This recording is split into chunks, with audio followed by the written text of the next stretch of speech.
Sejam todos bem-vindos à 5ª Jornada Internacional de Prevenção ao Suicídio, Ressignificando a Vida. Essa jornada é organizada pelo Núcleo de Pesquisa Qualities, Núcleo de Pesquisa Translacional em Emoções e Espiritualidade em Saúde, e também pelo Núcleo de Pesquisa Filosofia, Saúde e Educação Humanizada, da Escola de Enfermagem Aurora de Afonso Costa, da Universidade Federal Fluminense. Meu nome é Janaína, sou doutoranda da Escola de Enfermagem Aurora de Afonso Costa, sou professora da Faculdade de Enfermagem e enfermeira do Instituto de Traumatologia e Ortopedia. Esse evento representa um compromisso nosso internacional para colocar em evidência a temática da prevenção ao suicídio. O mês de setembro, denominado Setembro Amarelo, especificamente no dia 10 de setembro, nós comemoramos o Dia de Prevenção ao Suicídio. E nós sabemos que é urgente a necessidade de uma ação que envolva todos nós, profissionais de saúde, líderes religiosos, comunidade, familiares, amigos e esferas governamentais. Inscrevam-se no nosso canal aí do YouTube, inscrevam-se no Instagram do Qualities, nós estaremos colocando também aqui o link de inscrição, quem ainda quiser se inscrever no evento, está convidado, compartilhe o link para que essa mensagem de prevenção ao suicídio possa chegar muito longe e alcançar muitas pessoas. Nós teremos nesse evento a emissão de um certificado de participação internacional. Todos são muito bem-vindos. Nós estamos começando, então, agora a 5ª Jornada Internacional de Prevenção ao Suicídio, Ressignificando a Vida. E para nós darmos a nossa abertura, eu quero convidar aqui a professora Eliane, doutora Eliane Ramos Pereira, junto com a professora doutora Rosemary Costa Rosa Andrade Silva. As duas são idealizadoras desse evento. E também o professor Enéas Rangel Teixeira, que é diretor da Escola de Enfermagem Aurora de Afonso Costa. Sejam todos muito bem-vindos. Boa tarde a todos. Nós queremos agradecer muito, primeiramente, a Deus por nos propiciar esse momento de nós pararmos um pouquinho para nós estarmos juntos, meditando, aprendendo, compartilhando, havendo uma troca de conhecimentos.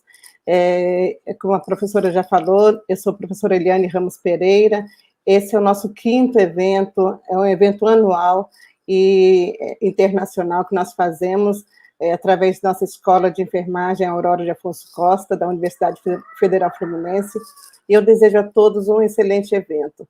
Tem ao fundo, não sei se vocês estão ouvindo, uns galos cantando, mas eles estão anunciando um novo tempo, né? Um novo dia, de vida, que se levante uma aurora sobre a vida de vocês, um novo tempo em que vocês estarão, todos nós, ressignificando a vida, trazendo uma valorização da vida mediante essa oportunidade divina que temos de existir. Então, que Deus abençoe cada um de vocês, e vou pedir que vocês compartilhem, que vocês possam estar usufruindo de todas as palestras, para vocês mesmos, para cada um de nós, né, que nós temos que aprender sempre, e também para vocês ajudarem outros tantos que precisam. Nesse mês de valorização da vida, nós queremos reforçar a nossa grande missão, de estarmos não só realizando o sentido da nossa vida, mas também fazendo com que outros alcancem esse sentido também. Que Deus abençoe a todos vocês.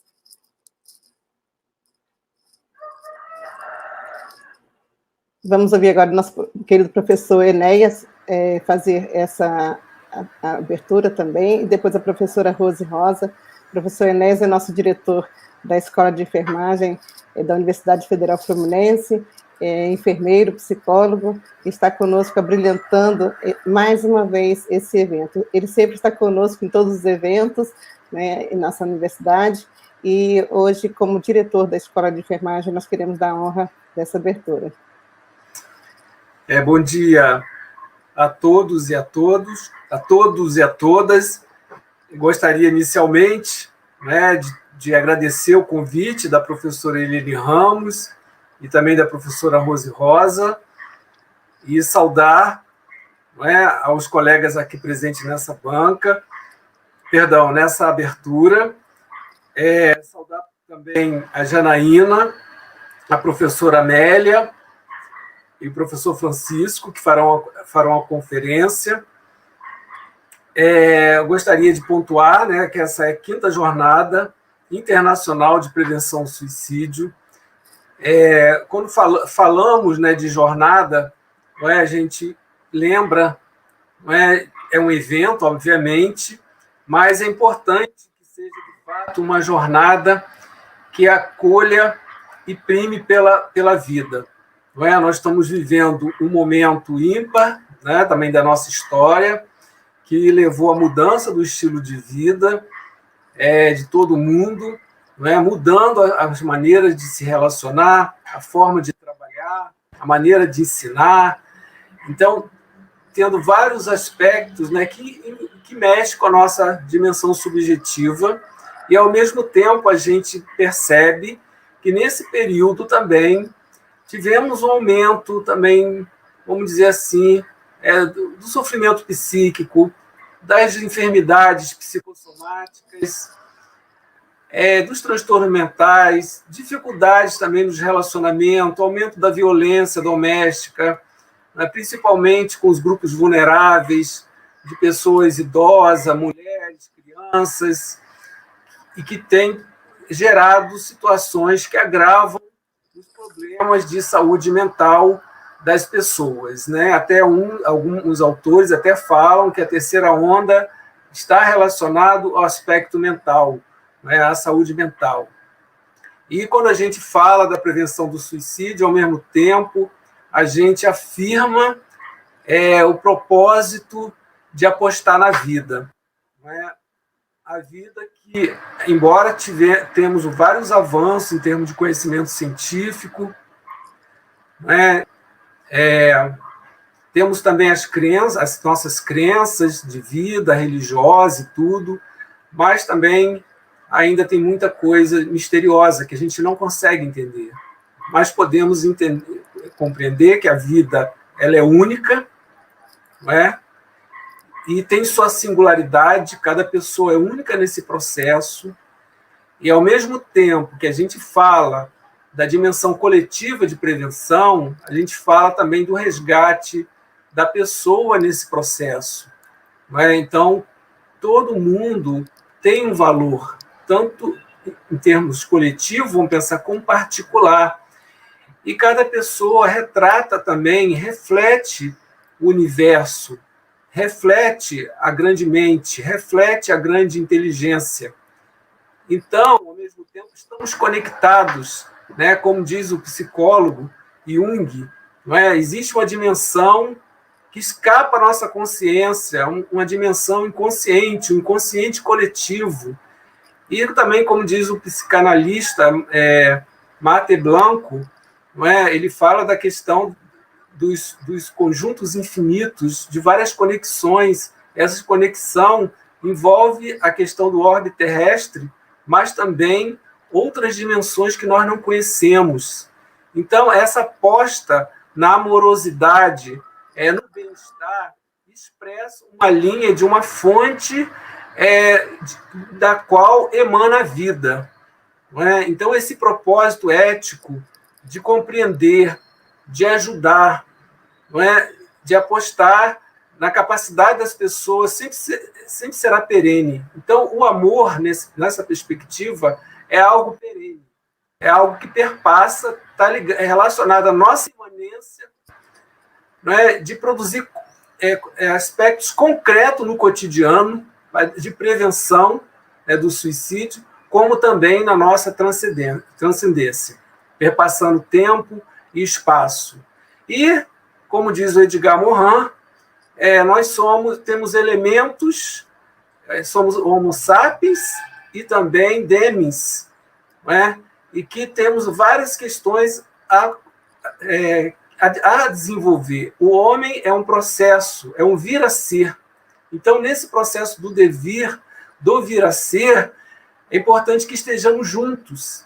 Então, as grandes dificuldades que encontramos são formas também da gente avançar, buscar novas compreensões, buscar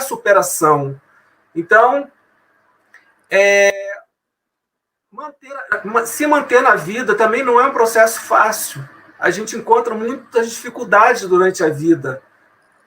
E também a gente sabe que tivemos suporte de pessoas de forma amorosa, que nos fizeram pessoas, nos acolheram, nos deram a vida. Né? Nós temos uma genealogia, né? E também temos um contexto social que nos faz ser pessoas nesse contexto. Né? Então, nesse sentido de afirmação da vida, né, e com o propósito de promover uma amorosidade no cuidado das pessoas, no acolhimento, né, eu, como diretor da Escola de Enfermagem, apoio essa iniciativa e é uma perspectiva nossa de estimular essas iniciativas que, ora, aqui estamos presentes. Né, de acolher os nossos integrantes internos, de ouvir, a gente se coloca nesse papel de ouvir, de se comunicar, de interagir e de trabalhar em grupo. Então, meus parabéns, desejo que esse evento, né, seja de muito sucesso e possa contagiar o coração de muitas pessoas. Muito obrigado e sucesso. Muito obrigada, professor Enéas, por suas considerações tão relevantes para esse evento. Muito obrigada mesmo por sua presença aqui conosco. Muito obrigado, professor Lino. Eu gostaria também de apresentar a co-realizadora desse evento, né? E é a professora doutora Rosemary Costa Rosa Andrade Silva, que está sempre conosco, é nossa parceira nesses eventos, e tem sido uma ajudadora e uma colaboradora nessas perspectivas, tanto da espiritualidade quanto da existência. Então, doutora Rose é enfermeira, psicóloga, filósofa, então temos a honra de convidá-la também. Muito obrigada. Eu quero dar o meu boa tarde a todos e todas, falar da nossa alegria e da nossa satisfação por estarmos nessa 5ª jornada. E, na verdade, é 5ª jornada porque são 5 anos. Então, nós temos feito um investimento existencial, acadêmico, profissional, espiritual, de vida, com esse público que tem nos acompanhado dentro dessa escola de enfermagem, dentro dessa universidade, com esses parceiros. E, como o próprio professor Enéas, temos vivido, como o próprio professor Enéas falou, nós temos vivido dias desafiadores, né? E mais do que nunca é necessário que nós estejamos afirmando a vida e também ressignificando, porque cada desafio é, na verdade, um convite para uma ressignificação. E eu gosto muito de lembrar de um conselho que um professor meu sempre nos dava nos finais das aulas de filosofia, né? Que ele, a partir da perspectiva do Nietzsche, ele falava, olha, é importante a gente ver o extraordinário em cada ato da vida, aparentemente ordinário, aparentemente cotidiano, né? Então, o meu desejo e a minha oração é que esse encontro possa ser aquele ordinário, aquela coisa comum que se transforma em algo extraordinário, uma força motriz grande, para que nós possamos ter elementos para essa ressignificação, elementos para essa afirmação. Então, esse é o meu desejo. Mais uma vez, boas-vindas, a minha gratidão à professora Eliane, ao professor Enéas, aos nossos parceiros que estão aqui conosco e, sobretudo, a minha gratidão a Deus, que é o grande provedor de vida e existência. Muito obrigada e passo a palavra à doutora Eliane Ramos. Obrigada, doutora Rose Rosa, por sua apresentação, por sua colaboração, sua presença sempre amiga e na realização desse evento também. Então, nós queremos desejar a todos um excelente evento, que Deus possa abençoar cada um de vocês, e pedimos também que vocês estejam compartilhando e estejam conosco até o final, porque são várias abordagens que serão realizadas, serão feitas para cada um de nós e também para treinamento no que devemos fazer junto àqueles que sofrem. Então, quero devolver a palavra à nossa doutoranda Janaína Fabre para dar continuidade. Muito obrigada a todos e vamos lá, vamos em frente.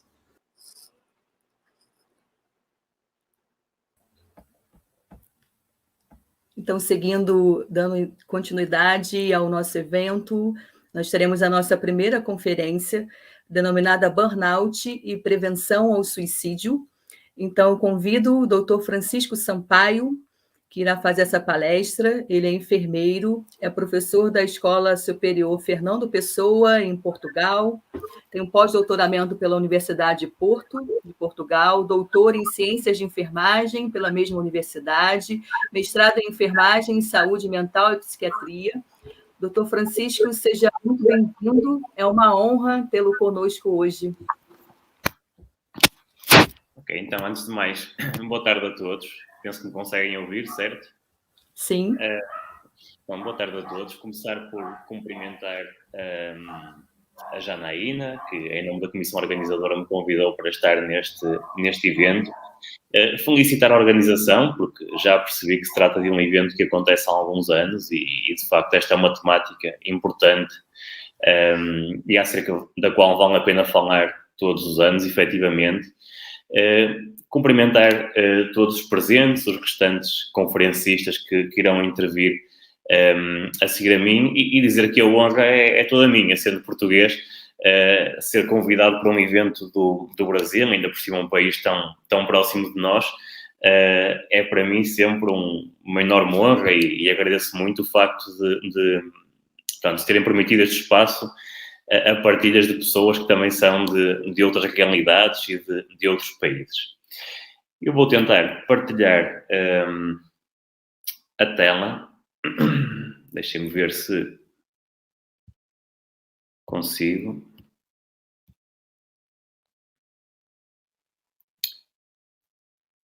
Ok, penso que estou a partilhar a apresentação.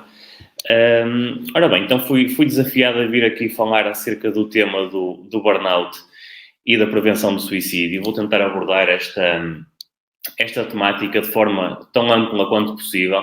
É claro que, sendo enfermeiro, é normal que me vá focar um bocadinho mais nos profissionais de saúde e nos profissionais de enfermagem, mas o burnout é transversal a qualquer atividade profissional. Portanto, embora seguramente nesta apresentação me vá focar mais na área da saúde, não podemos esquecer todas as outras áreas em que os trabalhadores podem também sofrer de burnout. Vou tentar falar devagar, que eu sei que apesar da língua ser a mesma, às vezes existe alguma dificuldade de compreensão por estas questões de sotaque, digamos assim. Então, introduzindo aqui a problemática do burnout, antes de fazer a ligação ao suicídio, para dizer o quê? Portanto, tentar definir bem o que é isto do conceito de burnout. É um conceito que existe há vários anos, que nós já há muitos anos falamos sobre ele, tendemos a falar cada vez mais, que está muito relacionado, como aliás está aqui bem patente nestas imagens, com a atividade laboral, com o trabalho. E esta é a primeira nota que me parece importante, que é, muitas vezes falamos de burnout de forma muito, muito lata, até mesmo associada à nossa vida pessoal, mas efetivamente o burnout é um problema laboral, ou seja, que resulta essencialmente daquilo que é o nosso desempenho profissional, daquilo que são as exigências profissionais que são colocadas sobre nós e que todos nós sabemos que ao longo dos tempos tem vindo a ser cada vez mais. Portanto, é incomparável a exigência profissional que existe atualmente, no século XXI, daquela que existia há 30, 40 ou 50 anos atrás. Portanto, este aumento da exigência profissional, este aumento da competitividade. Por outro lado, o facto das condições de trabalho muitas vezes também não serem as adequadas, trabalharmos horas a mais, recebermos um salário a menos, tudo isto leva tudo isto potencia o burnout e tudo aquilo que com ele está implicado.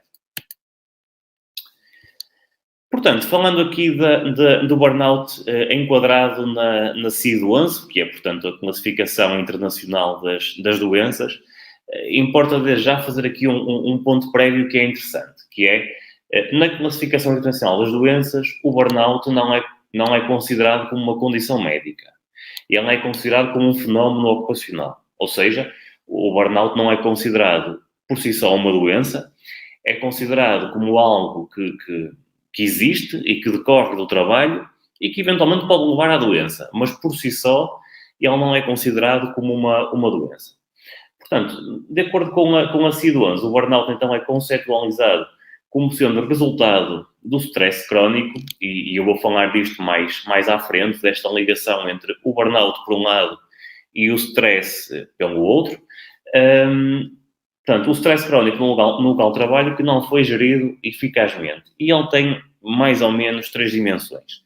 Por um lado, uma dimensão mais física, de percepção de falta de energia ou de exaustão, ou seja, quando eu sinto que não tenho capacidade física para executar as tarefas.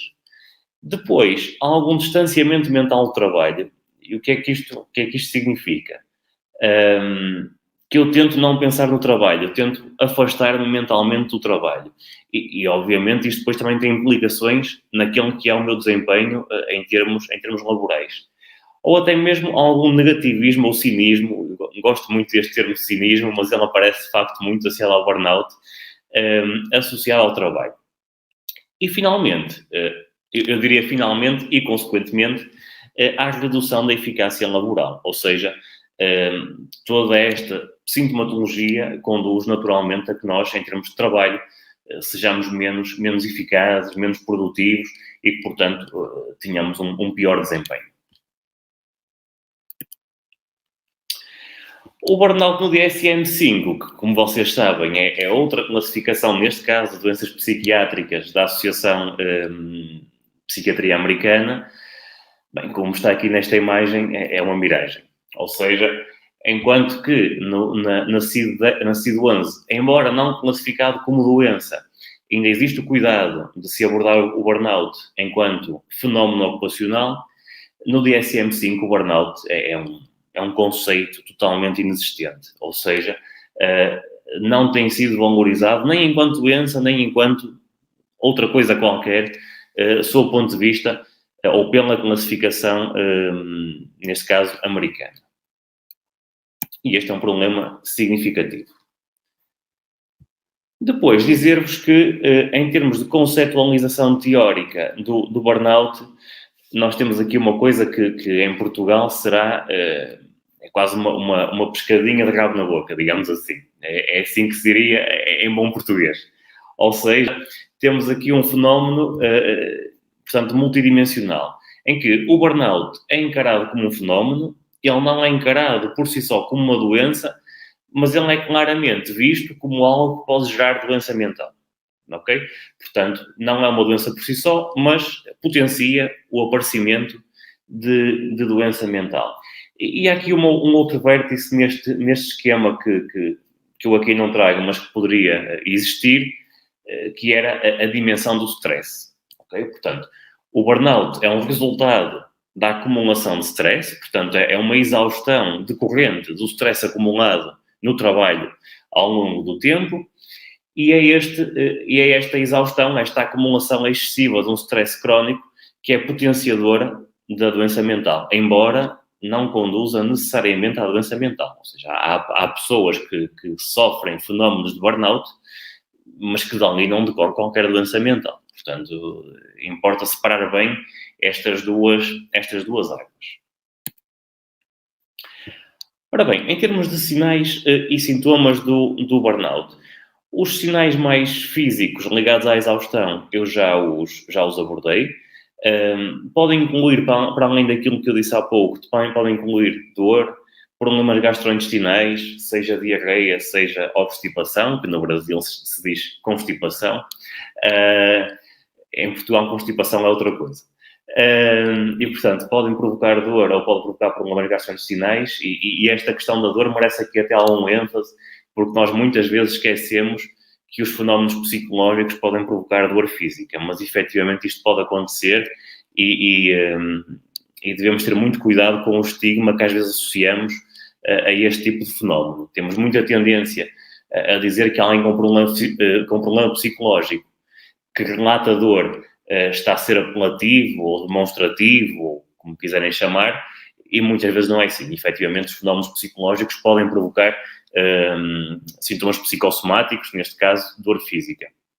Depois, a questão da alienação do trabalho, portanto, começamos a percepcionar de forma negativa o trabalho, achamos que ele é estressante, que é frustrante, deixamos de gostar das condições de trabalho no geral, deixamos de gostar dos colegas, embora eles às vezes não tenham culpa nenhuma daquilo que se passa de mal no trabalho, e, portanto, há aqui uma implicação muito direta a este nível. E depois, finalmente, existe a tal diminuição da produtividade, que pode ter aqui várias vertentes, acerca das quais irei falar mais à frente. Portanto, em termos de consequências do burnout, há um estudo aqui feito, ele está publicado numa revista internacional, mas curiosamente os autores até são brasileiros. Estes Salvagioni et al., que apontam para 3 tipos de consequências do burnout. As primeiras são as consequências físicas que existem, ou seja, a obesidade, a dislipidemia ou hipercolesterolemia, se quiserem, a diabetes mellitus tipo 2, doença coronária, hospitalização, seja por alterações musculoesqueléticas, seja por doença cardiovascular, a tal dor física, fadiga prolongada, dores de cabeça e até mesmo, em última instância, uma mortalidade antes dos 45 anos de idade, o que é uma coisa absolutamente catastrófica, tendo em conta aquilo que é a esperança média de vida, pelo menos nos países desenvolvidos, atualmente. E o burnout é muito mais frequente nos países desenvolvidos do que nos países em vias de desenvolvimento, porque não há comparação entre a exigência no trabalho que existe, por exemplo, no Brasil, do que aquela que existe num país da África, por exemplo. Não há aqui comparação possível. Os países desenvolvidos têm muito mais exigências laborais e, portanto, o burnout é muito mais prevalente nesse tipo de países. Depois, o burnout pode provocar também alterações ou consequências a nível psicológico e a nível ocupacional. A nível psicológico, sobretudo, insónia é o mais típico, até porque o burnout anda um pouco de mão dada com a ansiedade e, como vocês sabem, ou até com a depressão também, e como vocês sabem, tanto a ansiedade como a depressão podem provocar alterações significativas do sono. Portanto, sintomas depressivos ou mesmo depressão major podem aparecer em consequência do burnout. O início de tratamento com medicação antidepressiva, internamento por doença mental, etc. Isso do ponto de vista ocupacional. Então, agora abordar aqui aquela questão da falta de produtividade ou do pior desempenho, porque há aqui várias vertentes que são interessantes. Que são, por um lado, isto pode levar ao absentismo, ou seja, pode levar a que as pessoas faltem ao trabalho. E isto é mau, como é óbvio. Mas depois também pode levar a outra coisa que é o presentismo, que é um termo que acerca do qual já se fala há alguns anos, que no fundo é a pessoa estar no trabalho, está lá mas não está. Ou seja, está lá, como se costuma dizer, de corpo presente, porque a sua produtividade é muito baixa, é muito reduzida. E portanto, isto merecia aqui quase uma reflexão que se calhar nem sequer cabe no tempo desta conferência, que é o impacto na produtividade. Porque os nossos decisores, como vocês sabem, acima de tudo, o resto vem em números, não é? Mas mesmo nesta visão dos números, é totalmente absurda esta ideia de que mais exigência laboral é sinónimo de mais produtividade.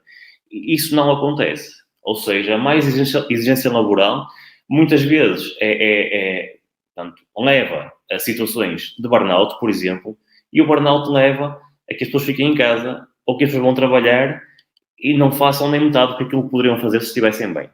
E, portanto, isto merece aqui uma reflexão, mesmo ao nível dos mecanismos de gestão e, portanto, do impacto que esta gestão demasiado agressiva pode ter para a própria produtividade das empresas. Depois, fazer aqui também uma ligação que me parece bastante óbvia entre o burnout e a depressão. Portanto, uma ligação, mas também uma distinção, que é dizer que alguns sinais e sintomas do burnout e da depressão são comuns, ou seja, a exaustão, por exemplo, e o déficit de produtividade é comum às duas coisas. Uma pessoa deprimida também tem esta sintomatologia. Portanto, há aqui alguns pontos de conexão. Mas também há pontos que não são de conexão e portanto, importa separá-los claramente. E os pontos que não são de conexão têm a ver, desde logo, um ponto contextual, que é o burnout está sempre ligado a questões de trabalho. E na depressão isso pode não acontecer. Ou seja, eu posso ter uma depressão porque, sei lá, morreu o meu pai, morreu a minha mãe, divorciei-me. Portanto, há questões do domínio da vida pessoal, da vida familiar, etc., que podem conduzir a uma depressão. E no burnout isto não acontece. Estamos a falar apenas e só da questão profissional. E depois a depressão tende a incluir sintomas como a baixa autoestima, a desesperança ou ideias suicidas que nem sempre estão presentes no burnout. Ou muitas vezes, aliás, não estão presentes no burnout. Portanto, o que é que podemos dizer? Que as pessoas com burnout nem sempre têm depressão, mas que o facto de ter burnout aumenta o risco de depressão. A ligação entre os conceitos é esta. Agora sim, fazendo a ligação à ideação suicida, que é o tema central desta conferência. Eu fiz, esta não é uma área de investigação minha, portanto tenho outras, mas esta não é uma delas. Mas quando me lançaram este desafio de vir fazer esta conferência, fiz um trabalho de pesquisa da literatura para vos trazer aquilo que é a evidência mais atual acerca deste tema. E tive o cuidado de, na procura dessa evidência, trazer evidência de boa qualidade. Portanto, procurei revistas altamente reconhecidas internacionalmente, com elevadíssimos fatores de impacto, estudos recentes e, portanto, acredito que o material que aqui trago será mais ou menos aquele que neste momento melhor traduz a ligação entre o burnout e a ideação suicida. Portanto, temos aqui um artigo que foi publicado na JAMA, portanto, na Journal of American Medical Association, que é muito recente, eu acho que é para aí de 2019, penso eu, que faz uma associação entre o burnout, neste caso dos médicos, e olha, permitam-me aqui este parênteses, que é estas revistas de elevado fator de impacto quase todas são médicas, o que também nos leva a que grande parte dos estudos sejam feitos com médicos, mas naturalmente o burnout pertence também à enfermagem e a outros grupos profissionais que nem sequer são da saúde. E, portanto, este estudo investigava a associação entre o burnout dos médicos e a ideação suicida e os erros médicos também. E a conclusão era que a depressão estava diretamente associada à ideação suicida, mas que o burnout dos médicos não.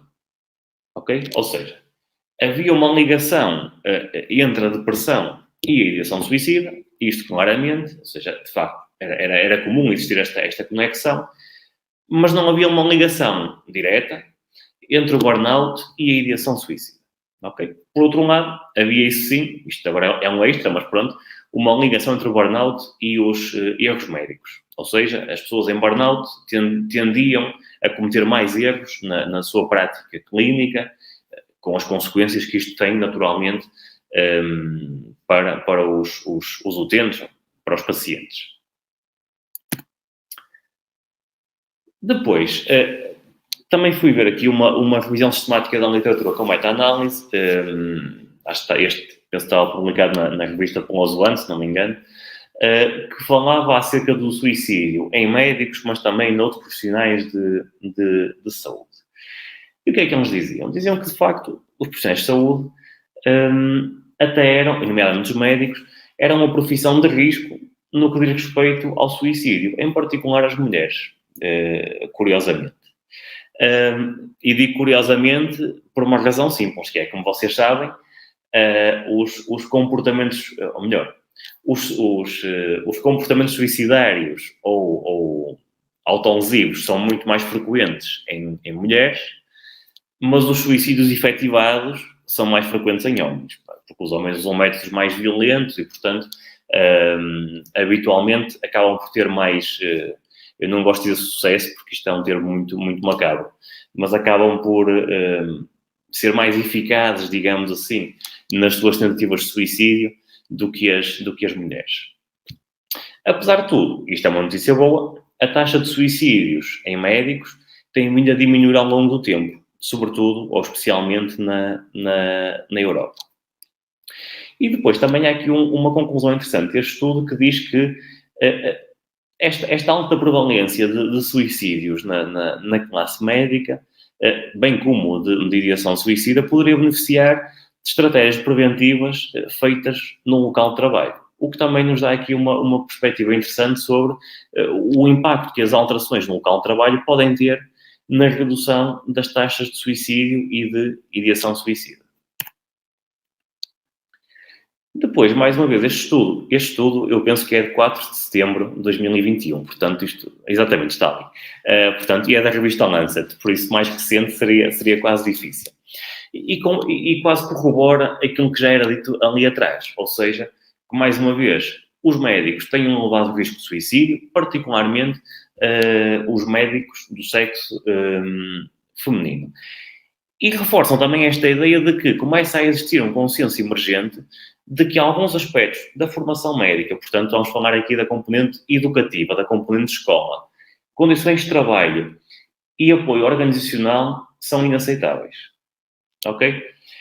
Isto leva-nos a pensar num conjunto de coisas. Portanto, naquilo que nós exigimos, e eu sou professor, aos nossos estudantes, no grau de exigência que lhes colocamos numa idade ainda muito jovem, naquilo que são as condições de trabalho, portanto, a degradação das condições de trabalho que eu acho que é comum ao mundo todo, e à falta de suporte organizacional, ou seja, ao facto de as empresas e neste caso, as unidades de saúde, portanto, a falar de médicos, não estarem ainda sensibilizadas para esta questão e para a importância de lhes prestarem aos profissionais de saúde algum tipo de apoio no que diz respeito à sua saúde mental.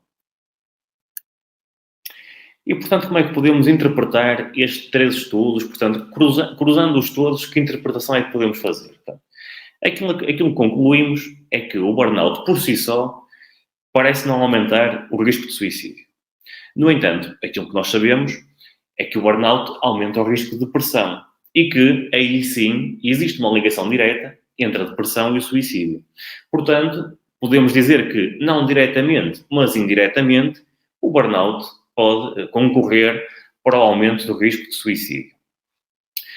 Portanto, concluímos também que nos profissionais de saúde, sobretudo médicos, parece haver um risco de suicídio aumentado, sobretudo no sexo feminino. E que na base deste risco de suicídio aumentado podem estar os fatores que eu há pouco referi. Condições de trabalho, pouco apoio ou suporte organizacional, etc. Portanto, parece essencial que a intervenção preventiva se centre na raiz do problema, ou seja, no stress, no tal stress crónico que depois vai conduzir ao burnout, ou no burnout mesmo, propriamente dito. E, portanto, a primeira pergunta que nós podemos fazer é, mas é possível, afinal, prevenir e reduzir o burnout? Bem, este estudo que está aqui publicado, que foi publicado na Lancet, diz-nos que sim, portanto, e eles fizeram uma meta-análise de vários estudos de prevenção e redução do burnout e verificaram que no total, que é aquele losango que aparece ali no fundo, havia uma melhoria. Ou seja, de facto existem intervenções que podem ser eficazes na redução do burnout e isto é uma notícia positiva se nós queremos prevenir e reduzir este fenómeno. E perguntariam vocês, bom, então, mas que estratégias são essas? Portanto, aqui o estudo fala em estratégias de dois níveis. As primeiras, que são as estratégias de intervenção centradas na pessoa, ou seja, em que tentamos trabalhar com a pessoa no sentido de ela gerir melhor o seu stress. E aqui temos várias estratégias possíveis, como o mindfulness, que hoje em dia se fala muito e está muito, muito em voga. E o mindfulness, deixem-me dizer, que não está ligado ao budismo, não é? Nem ao hinduísmo. Às vezes existe um bocadinho essa ideia. O mindfulness tem, de facto, uma raiz oriental, mas é uma terapia cognitiva comportamental. Portanto, estamos a falar de uma intervenção do domínio psicoterapêutico. As estratégias de gestão do stress, ou seja, o trabalhar com o trabalhar com o trabalhador estratégias para ele que possa gerir o seu stress, ou então momentos de discussão, partilha em pequenos grupos. Olha, permitam-me quase dizer que seria quase um momento de catarse dentro das equipas, de modo a que todos digam, todos partilhem as suas angústias, o que é que está bem, o que é que está mal, o que é que os preocupa, portanto, seria algo deste género.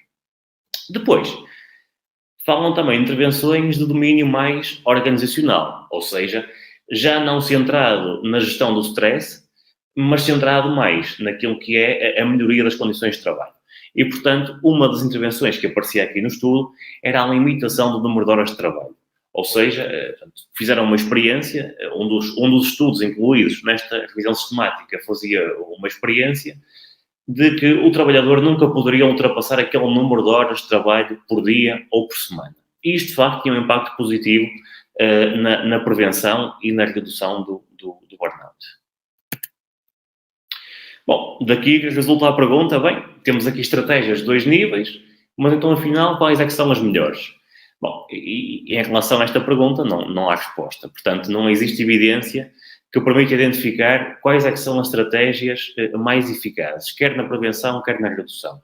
Portanto, existem estratégias destes 2 níveis, daqueles que eu acabei de falar, ambas parecem ser eficazes, no entanto, não se consegue dizer quais delas são as mais eficazes. E não foram também encontrados estudos acerca da combinação destes 2 tipos de estratégia. E isso seria algo muito interessante, ou seja, quase como nós na doença mental sabemos que o melhor tratamento possível é a combinação da psicoterapia com a abordagem psicofarmacológica. Sabemos que o ideal é esta combinação. E, portanto, seria também interessante em estudos futuros, e, portanto, fica aqui a sugestão para quem quiser e gostar de estudar, de fazer investigação nesta área, que é tentar combinar as 2 coisas, ou seja, uma intervenção centrada na pessoa combinada com uma intervenção de domínio organizacional e tentar perceber se esta abordagem combinada é mais eficaz do que a abordagem isolada, só centrada na pessoa ou só centrada na organização. Algumas considerações adicionais, já entrando aqui na fase final desta minha apresentação. A National Academy of Medicine realizou um estudo de consenso em 2019, a partir do qual emitiu um conjunto de recomendações baseadas na evidência para reduzir o burnout. E quais é que eram estas recomendações? Por um lado, diziam eles, é importante criar ambientes de trabalho positivos, ou seja, em que haja um ambiente saudável dentro das equipas, digamos assim. Ou seja, a competitividade é uma coisa que pode ser útil e pode ser importante para a produtividade, mas tem que ter limites. A competitividade não pode ser... o céu não pode ser o limite, porque senão começam a existir atropelos nas relações interpessoais que conduzem a um ambiente de trabalho praticamente incomportável. Depois, criar ambientes de aprendizagem positivos, isto para os estudantes, em que seja bem pensada a pressão que é colocada sobre eles. Reduzir a sobrecarga administrativa, eu não sei como é que é a realidade no Brasil, mas em Portugal os enfermeiros, por exemplo, fazem tudo. Fazem enfermagem, fazem trabalho administrativo, fazem um conjunto de coisas, não é?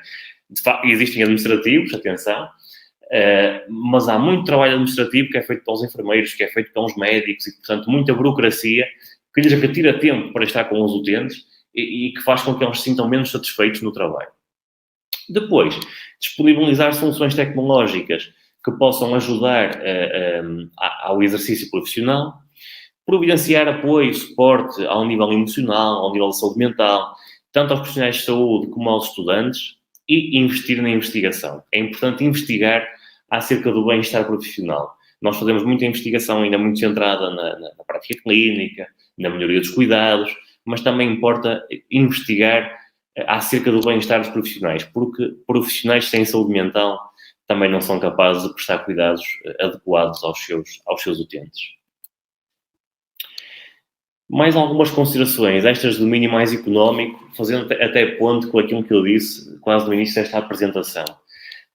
Existem estudos de cost analysis que dizem que por cada dólar investido no bem-estar profissional, ou seja, na promoção do bem-estar dos trabalhadores, existe um retorno de 3 a 6 dólares. Ou seja, investir na saúde mental dos trabalhadores também tem retorno económico.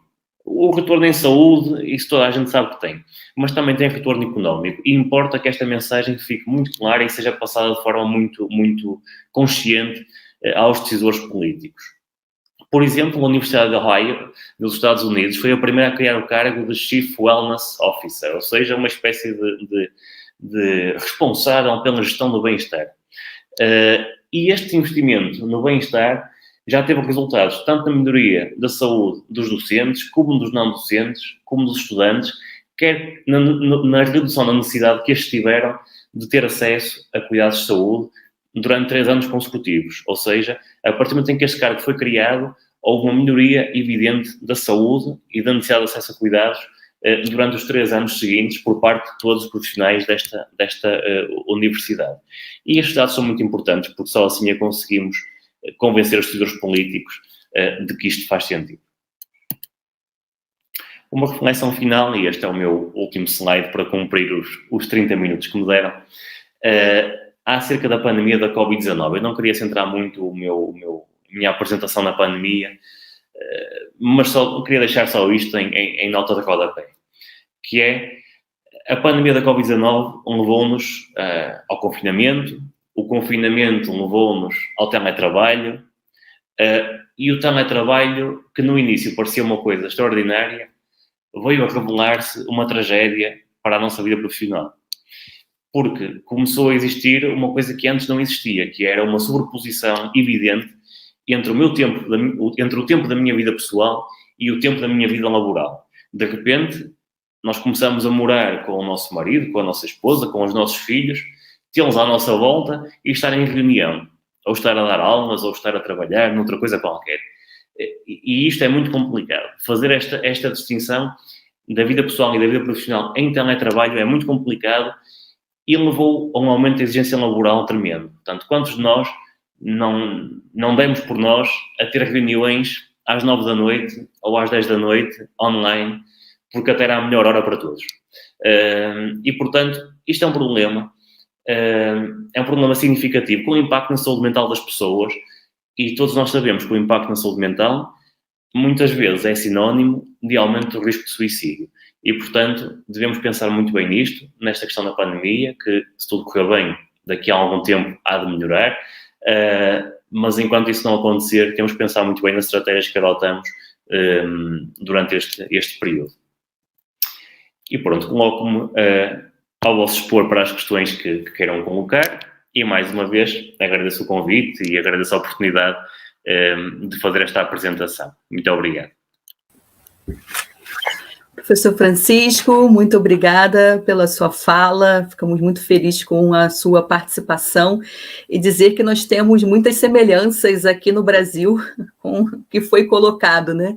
Estava aqui lembrando no seu último momento de fala, falando sobre a questão da sobreposição de atividades. Nossa, como nós temos discutido isso na universidade em relação aos docentes e também em relação aos estudantes. Em diversos momentos, estamos fazendo reunião 10 horas da noite, final de semana, e a gente percebe que se nós estivéssemos, né, ao vivo na universidade, isso não teria acontecido. Então, é exatamente o mundo do trabalho invadindo o privado e afetando a nossa saúde mental, né? Aqui no Brasil, nós temos vários estudos e também a gente tem acompanhado muitos profissionais da docência, muitos profissionais de saúde se afastando após atuarem incansavelmente aí na linha de frente, se podemos dizer assim, em relação ao Covid, estão se afastando com relação ao burnout. Na instituição a qual eu trabalho, nós vimos um grupo maior de pessoas se afastando do trabalho, não é nem pela questão do Covid, mas sim pela questão do burnout, e licenças prolongadas e não conseguem retornar ao trabalho. Então, a sua fala é muito importante, e quando você diz assim, acerca se no Brasil é semelhante, se o enfermeiro faz diversas coisas, sim, somos amigos e irmãos, fazemos também diversas atuações, e tem sempre aquela discussão no fazer do enfermeiro, daquelas atividades que não é de ninguém, e acaba sendo da enfermagem a dona e acaba se sobrecarregando, sem dúvida alguma. Eu vou abrir aqui para algumas perguntas. A gente tem diversas felicitações aqui em relação à sua fala, à sua palestra. Depois nós vamos estar encaminhando todos os comentários. Depois também pode estar dando uma olhada no chat, os comentários sobre a sua palestra.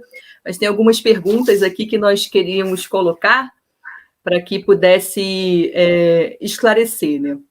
A primeira coisa é assim, professor Francisco, poderia esclarecer, né, assim, né, qual é a diferença, como diferenciar o síndrome de burnout e a depressão? Isso o Fábio está perguntando. Qual é a diferença também entre a síndrome de burnout e a síndrome do pânico? Então, seria a diferença do burnout e depressão e burnout e síndrome do pânico. Ok. Pronto. A primeira é mais fácil, a primeira é mais difícil que a segunda. Ora bem, a distinção entre o burnout e a depressão, eu, aliás, tinha um slide na apresentação em que falei sobre isso, tinha a ver com o facto de haver alguns sintomas da depressão, por exemplo, a ideação suicida, a desesperança, a baixa autoestima, que muitas vezes não estão presentes no burnout. E, portanto, a principal diferença tem a ver com a origem. Portanto, o burnout tem sempre um ponto de partida profissional, ou seja, eu se for ao psiquiatra, por exemplo, vou-lhe dizer, olha, eu ando mal, sinto-me exausto, sinto-me bem baixo, sinto-me não sei o quê, porque acontece isto no trabalho, acontece aquilo, acontece não sei o quê. Então, e na sua vida pessoal? Na minha vida pessoal está tudo bem, na família também. O meu problema é o trabalho. Isto, se calhar, é burnout. Ok? Não quer dizer que aquela pessoa, devido ao burnout, depois não possa vir a ter uma depressão também. Ok? Mas o ponto de partida é sempre o trabalho. No caso da depressão, isso pode não acontecer. A depressão pode ter, de facto, uma origem no local de trabalho, mas muitas vezes isso não acontece. A depressão é um diagnóstico médico que obedece a um conjunto de critérios e, portanto, nomeadamente a tristeza prolongada, o facto da pessoa não sentir prazer em realizar atividades e depois um conjunto de outros critérios que têm que estar presentes para poder ser diagnosticado. O burnout não. O burnout é uma coisa mais simples, não estou a dizer que é simples, mas é mais simples e que, portanto, não precisa tantos critérios para o diagnóstico. Em relação à síndrome de burnout e síndrome de pânico, aí são coisas bastante diferentes. A síndrome de pânico ou a perturbação de pânico, portanto, é uma perturbação de ansiedade. Okay? E, portanto, aí tem a ver com o facto de a pessoa, perante uma situação, perante um evento que lhe gera uma tremenda ansiedade, uma tremenda preocupação, não conseguir controlar e começar a hiperventilar, começar a ficar com taquicardia, a sentir que vai morrer e, portanto, muitas vezes isto até conduz a uma ida a um serviço de urgência porque a pessoa acha que está prestes a morrer, não é?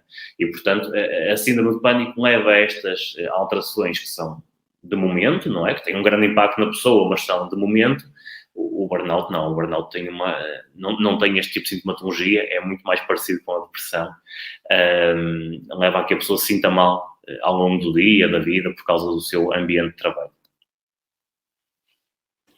Perfeito, muito obrigada. Tem uma outra pergunta aqui também, da Conceição Grazielli, que é assim, existem profissões que podemos considerar como mais vulneráveis ao burnout? Não é fácil. Esta resposta é uma resposta empírica, está bem? Não estou a responder com base na investigação. Até porque isso implicaria fazer investigação com vários grupos profissionais para conseguir fazer esta comparação. As profissões de saúde, por exemplo, são profissões muito propícias ao burnout. Aliás, muitos estudos que existem acerca do burnout são em médicos, em enfermeiros, etc., porque a somar ao stress do trabalho existe a responsabilidade de estar a lidar com a vida de alguém. E, portanto, isto tem um peso muito significativo na pessoa. Agora, existem outros empregos, outros trabalhos, nomeadamente em termos empresariais, por exemplo, onde a pressão que é colocada é tremenda. A pressão para a produtividade é diferente da pressão dos contextos de saúde, em que a pressão para a produtividade é tremenda e em que a pessoa sabe que se não vender, por exemplo, é despedida. E, portanto, este tipo de emprego é também um emprego naturalmente muito, muito propício ao burnout. Sim, perfeito. Nós temos inúmeras profissões que podemos dizer, né, que tem aí uma alta incidência de burnout, né? Nós costumamos olhar muito para a nossa área, né, no geral, né, a área da saúde, em que nós nos percebemos e vemos também os nossos colegas adoecendo, mas sabemos que temos diversos, que a gente tem alguns estudos com motoristas de ônibus, temos estudos com policiais no Rio de Janeiro e com outras profissões também muito relevantes que apontam aí a questão do estresse em diversas situações, né? Nós temos muitas perguntas aqui, professor Francisco, mas não vai ser possível fazer pelo tempo. Estaremos encaminhando para o seu e-mail, né, para que possa responder no devido tempo essas perguntas também, né? E temos muitos comentários também parabenizando pela sua fala, pela sua palestra. Queremos muito agradecer aqui, em nome da comissão organizadora, por ter disponibilizado o seu tempo e nos presentear aí com essa brilhante palestra. E contamos com você nos próximos eventos em que nós estaremos realizando. Muito obrigado. Muito obrigada, professor Francisco.